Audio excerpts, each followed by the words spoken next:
You know, for over 200 years, one spooky story has pretty much defined American folklore. It's got everything: a haunted little valley, a greedy outsider, and a ghost that rides through the night. Today, we're going to dive into Washington Irving's classic, The Legend of Sleepy Hollow, and see if we can figure out what's really going on behind the myth. So, this is the big question, right? At its heart, that's what this is all about. You've got a place that's just swimming in ghost stories, an ambitious new guy who's only thinking about money, and a local hero who really doesn't like competition. You just know something's gotta give. All right, first things first, we have to talk about the setting. Because in this story, the town of Sleepy Hollow is basically a main character. This isn't just some random village. It's a place that feels like it's stuck somewhere between the real world and a dream. Washington Irving describes this place as having a witching power over everyone in it. He says you can't help but inhale the witching influence of the air and start to see things, to dream dreams and see apparitions. So yeah, reality is a little flexible here. And in a town full of ghosts, there's always one that's the boss, right? Well, this is him.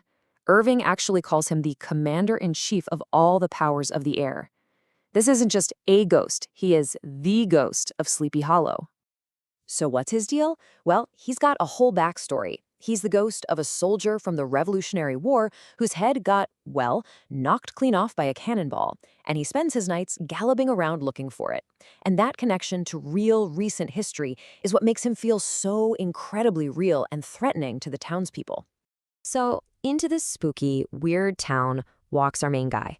But here's the thing, he's no hero. He's an outsider, a school teacher from Connecticut named Ichabod Crane, and man, he is just the perfect kind of person to get into trouble here. And here he is, the man himself, Ichabod Crane. Irving really goes to town describing him. He's a very unusual-looking fellow, and as you'll see, his whole vibe is just perfectly suited for the weirdness that's about to unfold.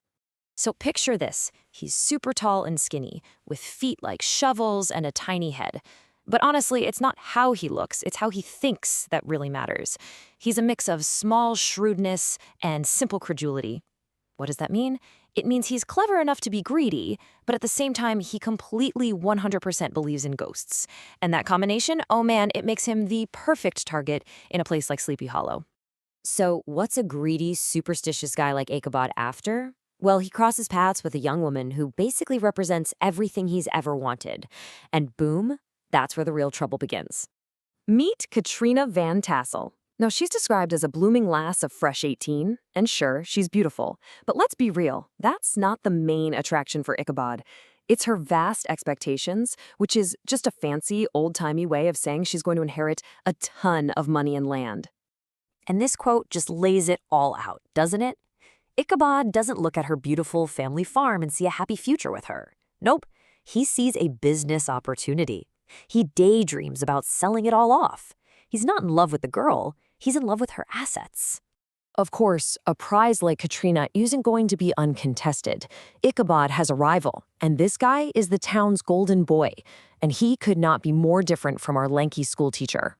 I mean, look at this matchup. It's just perfect. On one side, you have Ichabod, the brainy outsider who tries to charm his way in. And on the other, you've got Brom Bones, the brawny local hero who's all about action and practical jokes. It's the classic brain versus brawn, outsider versus the hometown favorite.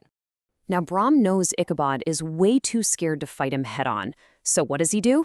He launches this absolutely relentless campaign of pranks. His goal isn't to hurt Ichabod, it's to make him look like a complete fool. He's smoking out his classroom, trashing the schoolhouse, just constantly humiliating him in front of the whole town, and especially in front of Katrina. All of this tension, all these pranks, it's all building to a boiling point, and it all goes down on one single fateful autumn night. It starts at a party at Katrina's farm, and this is where everything is about to change. So just picture the scene. Everyone's gathered around, telling spooky stories, especially tales about the Headless Horseman. Ichabod, being the guy he is just soaking this all in, getting more and more terrified by the minute.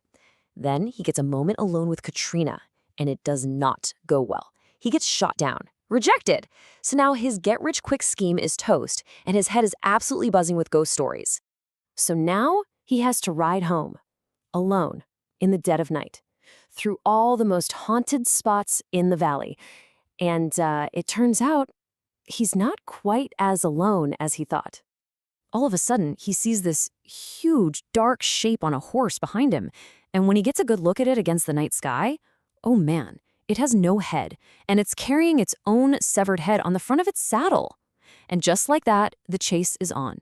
Ichabod is riding for his life. But then Ichabod remembers the legends. There's a rule, right? The ghost isn't supposed to be able to cross the old church bridge. That's it. That's his one shot. If he can just make it over that bridge, he thinks he'll be safe. He thunders across the bridge. He makes it. He's done it. He looks back, probably expecting the ghost to just vanish in a puff of smoke. But that is not what happens. Instead, the horseman rises up in his stirrups and he throws his head right at Ichabod. It hits him with this tremendous crash, and he tumbles right off his horse into the dust. The next morning, Ichabod Crane is gone, just vanished. All that's left is a mystery and a legend that will last for centuries. So what on earth really happened on that bridge?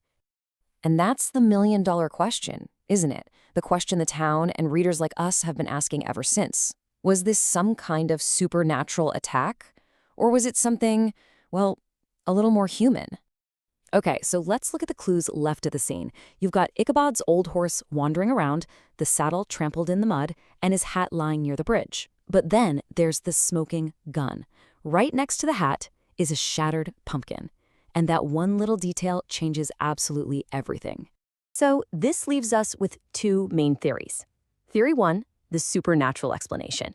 The old-timers in town swear that Ichabod was literally carried off by the headless horseman. End of story. But then there's theory two, the prank.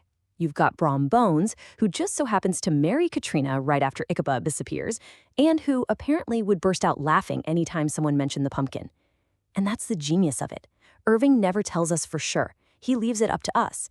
So you have to ask yourself, is this America's greatest ghost story? Or is it a timeless lesson about how easily our own greed and superstitions can be turned against us?